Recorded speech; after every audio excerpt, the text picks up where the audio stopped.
Bien-aimés dans le Seigneur, en vous disant bonjour aujourd'hui, je commence par vous souhaiter une excellente semaine. Nous sommes le lundi 20 avril 2020.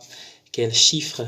Espérons que la grâce de Dieu permette à l'humanité d'avancer. Et dans l'évangile, justement, il est question de la nouvelle naissance. Jésus s'entretient avec Nicodème qui est venu le voir à une certaine heure. Il n'y a pas d'heure ni de lieu pour la conversion, pour entendre l'évangile ou pour le proposer.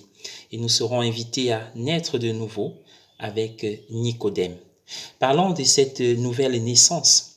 La toute première naissance se fait dans la pensée de Dieu, dans le projet de Dieu. La deuxième naissance, c'est la naissance dans la chair biologique. Par le sang de notre mère, nous venons au monde sur la terre des hommes. Et ce que nous pouvons appeler troisième naissance, mais plutôt nouvelle naissance, c'est cette naissance qui nous rapporte à la toute première naissance, c'est-à-dire dans la pensée de Dieu. Comme disait Saint Augustin, tu nous as fait pour toi, notre âme est sans repos tant qu'elle n'est en toi. Ce retour à Dieu, qui n'est pas tout de suite la mort, mais qui est ce fait de se réoffrir au Seigneur. Et c'est ce que signifie, n'est-ce pas, la présentation de Jésus au temple. C'est ce que signifie la présentation des enfants au baptême par leurs parents. Mais en fait, c'est chacun, une fois qu'il a atteint l'âge de raison, qui doit naître de nouveau. La nouvelle naissance a un but. Jésus le dit clairement et parfois nous pouvons le galvauder. Si tu ne nais de nouveau, tu ne peux voir le royaume.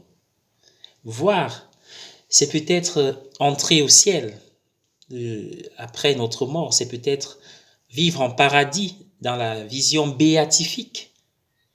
Mais voir le royaume, c'est déjà ici-bas, regarder avec les lunettes même de Dieu. C'est-à-dire que ta volonté soit faite dans tous les événements, à travers les événements de la vie, être capable de laisser l'esprit activer cette lecture divine en nous. Et ça nous donne une certaine hauteur, et nous le verrons très bien.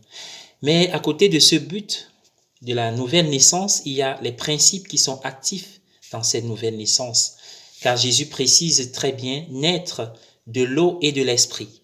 L'eau nous renvoie tout de suite à la purification, comme dans baptise et au être plongé, le baptême, et certainement tous les autres sacrements.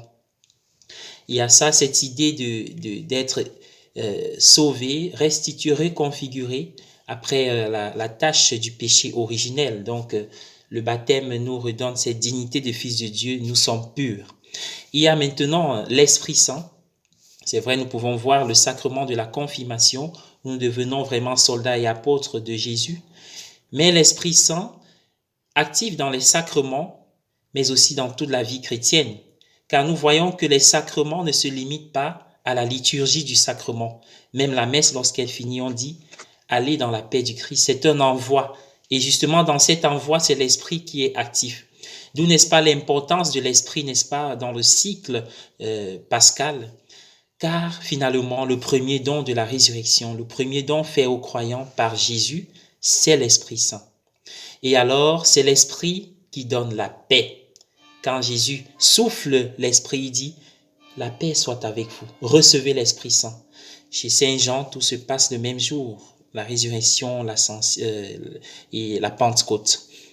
Voilà. Il y a donc la paix qui est comme un premier fruit de l'Esprit, mais il y a aussi une certaine assurance, comme nous pouvons le regarder dans le texte de la première lecture d'aujourd'hui des Actes des Apôtres. Donne à ceux qui te servent de dire ta parole avec une totale assurance. L'assurance dans l'annonce de la parole.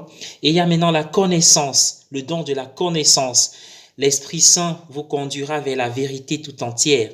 Et il y a un autre don important, la vie communautaire. Le livre des Actes des Apôtres est riche de ces passages où nous voyons les premières communautés vivre ensemble, mettre tout en commun, vendre tout pour redistribuer selon les besoins. Et c'est important de voir comment L'auteur des Actes des Apôtres précise qu'après être libérés, Pierre et Jean sont allés vers les leurs pour leur raconter, leur faire rendre témoignage de ce qu'ils ont vécu. La vie communautaire, la vie en famille, la vie entre cette famille divine est un don de la résurrection et nous devons partager ces joies en famille, c'est-à-dire communiquer. Et c'est ça aussi évangéliser. Être capable d'annoncer avec assurance dans un monde plein de contradictions. Soyez bénis, je vous aime. Que la lumière du ressuscité continue de nous éclairer. Père Omer Billy Dangan.